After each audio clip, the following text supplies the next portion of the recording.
রাসূল সাল্লাল্লাহু আলাইহি ওয়াসাল্লাম এর একটা হাদিস আপনাকে আরো সহযোগিতা করবে বিষয়টা বোঝার জন্য। দেখেন, আল্লাহ রাসূল সাল্লাল্লাহু আলাইহি ওয়াসাল্লাম বলেন, ইউদা বিআনউমি আহলিল আরদি মিনাল নার। এই পৃথিবীর ভিতরে যত বড়, সবচেয়ে বড় সুখী লোকটাকে জাহান্নামের মধ্য থেকে বের করে আনা হবে।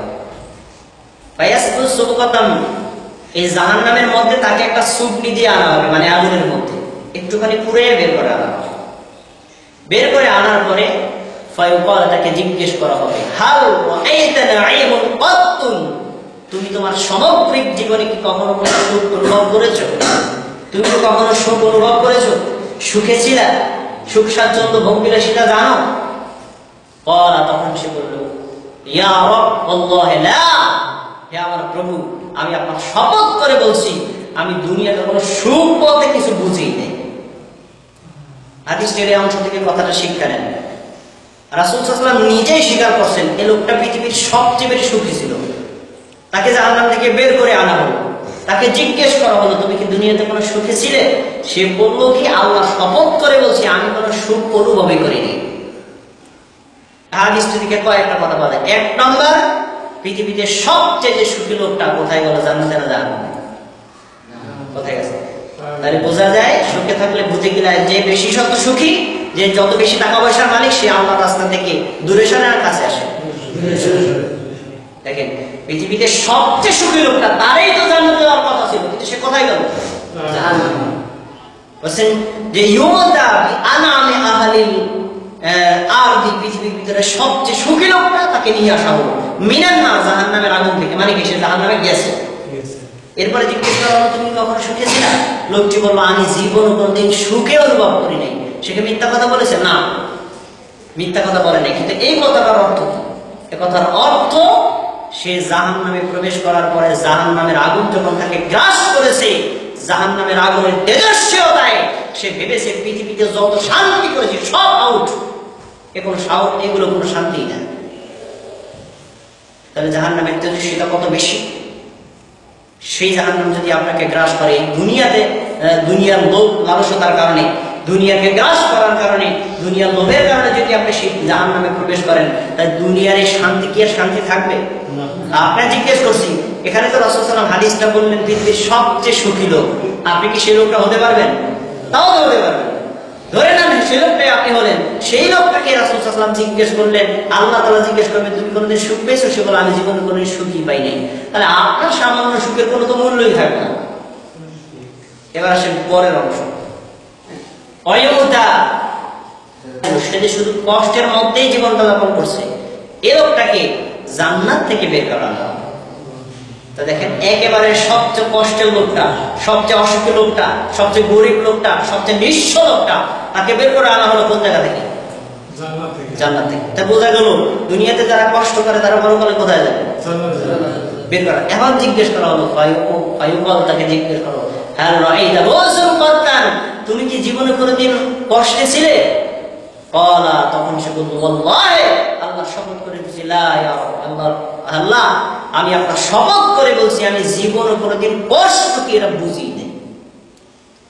এই কথাটার অর্থ, এ কথার অর্থ, সে দুনিয়াতে যতদিন বেঁচে ছিল ততদিন কষ্ট করেছে, কিন্তু জান্নাতে প্রবেশ করার পরে জান্নাতে যে সুখ পেয়েছে, এই সুখ পেয়ে পৃথিবীর সব দুঃখ সব ভুলে গেছে। কথা বোঝেন? সুতরাং ওই সুখ যদি আপনাকে লাভ করতে হয়, পৃথিবীতে আপনাকে কষ্ট করতে হবে। পৃথিবীতে আপনাকে কষ্টের ভিতরে, বিপদের মধ্যে, অভাবের ভিতরে জীবনযাপন করতে হবে। যদি এই দুনিয়ার এই অভাব, কষ্ট, এই দুঃখ কষ্ট মেনে নেন আল্লাহর সন্তুষ্টির জন্য, পরকাল লাভের জন্য, তবেই আপনার জন্য আল্লাহ তাআলা জান্নাত বরাদ্দ রেখেছেন। রাসূল সাল্লাল্লাহু আলাইহি ওয়াসাল্লামের আরেকটা হাদিস দেখেন, যেটা আপনাকে আরো বুঝতে সহায়তা করবে।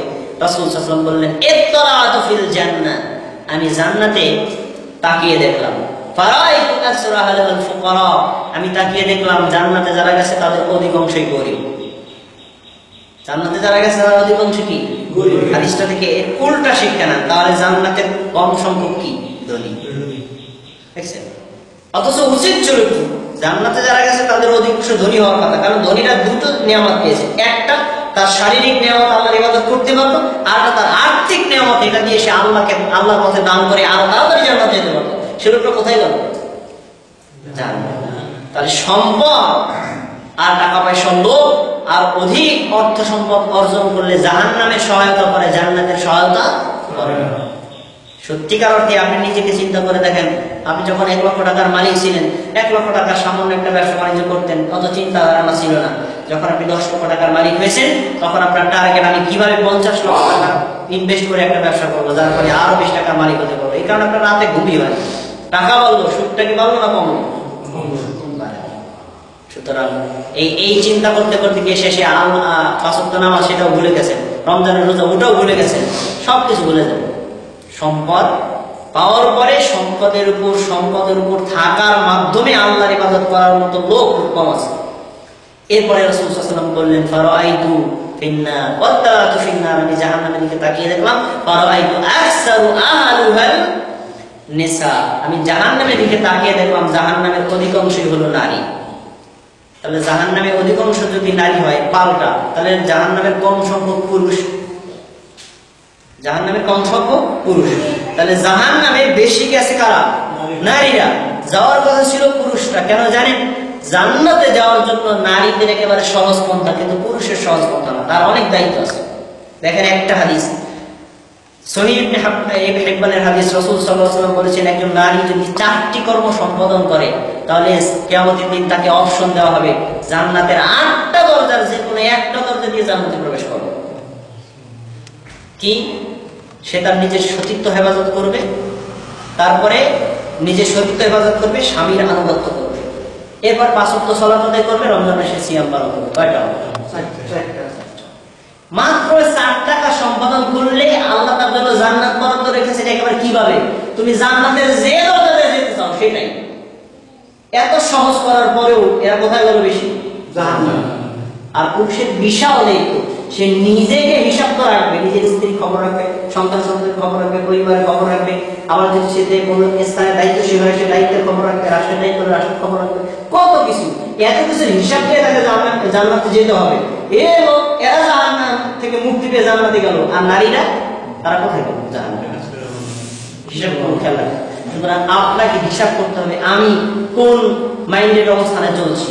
আমার উদ্দেশ্য যদি পরকাল হয়, আমি এই দুনিয়াটা যদি সাময়িকভাবে গ্রহণ করি, আমি যদি ওইভাবে জীবনটাকে পরিচালনা করি, যদি আল্লাহ তাআলা কষ্ট দেন আলহামদুলিল্লাহ, আল্লাহ অভাবে রাখেন আলহামদুলিল্লাহ, শুধু এতটুকু বলা যাবে আল্লাহর কাছে, আল্লাহ আমি তোমার কাছে পরমুখী থেকে আশ্রয় চাই। আমি কারোর কাছে হাত পাততে হয় এরকম যেন না হয়, অন্যের উপর নির্ভরশীল হতে হয় এমন যেন না হয়, এর থেকে আমি আপনার কাছে আশ্রয় চাই। রাসূলুল্লাহ সাল্লাল্লাহু আলাইহি ওয়াসাল্লাম এইভাবে একজন মুসলিমকে হাতে নাতে বুঝিয়ে দিয়েছেন, তোমার জীবনটা হবে পরকালমুখী, দুনিয়ামুখী না। কিন্তু সত্যিকার অর্থে দেখেন, বাংলাদেশ কেন পৃথিবীর অধিকাংশ মুসলিম, অধিকাংশ মানুষের উদ্দেশ্য হল দুনিয়া। যদি বেঁচে থাকে 100 বছর, তার উদ্দেশ্য আছে আর 200 বছর, কিন্তু 200 বছর পর্যন্ত সে নিয়ে বাঁচবে না। এই 200 বছর পর্যন্ত তার যে প্রজেক্টটা করা আছে, এই প্রজেক্টটা হালাল আর হারাম, অন্যায় ন্যায় কোনো কিছু বিচার নেই। সম্মানিত দিনী ভাইরা, আসুন তাহলে আমরা এই দুনিয়া থেকে মুক্ত থেকে দুনিয়ায় যতটুকু প্রয়োজন ততটুকু গ্রহণ করি, পরকালমুখী জীবন গঠন করার চেষ্টা করি। পরকালমুখী জীবনের জন্য যদি আল্লাহ প্রথমে দুনিয়াতে একটু কষ্ট দেয়, তাতে আলহামদুলিল্লাহ, যার কালে আল্লাহ তাআলা আমাকে পরকালে শান্তি দান করবেন। কিন্তু এই দুনিয়ার শান্তির জন্য আমি যেন পরকালকে নষ্ট না করি, এটাই যেন আমাদের উদ্দেশ্য হয়। সম্মানিত দিনী ভাইরা, আজকে আমরা আলোচনা করলাম দুনিয়ার বিমুখতা, পরকালমুখীতা। একজন মুমিন যদি পরকালমুখী জীবন গঠন করে, তাহলে সে বুদ্ধিমান হবে, যার ব্যাপারে আল্লাহ তাআলা বলেছেন সূরাতুল বনী ইসরাঈলের 19 নম্বর আয়াতে, কানা সাইয়ুহুম মাশকুরা। এই যে পরকাল উদ্দেশ্যে, পরকাল লাভের জন্য সে যে চেষ্টা করতেছে, অবশ্যই আল্লাহ তাআলা তার চেষ্টার ফলাফল দিবেন। সেই ফলাফলটার নাম কি? জান্নাত। আল্লাহ তাআলা আমাদেরকে এইভাবে জীবন গঠন করার তৌফিক দান করুন। আমিন।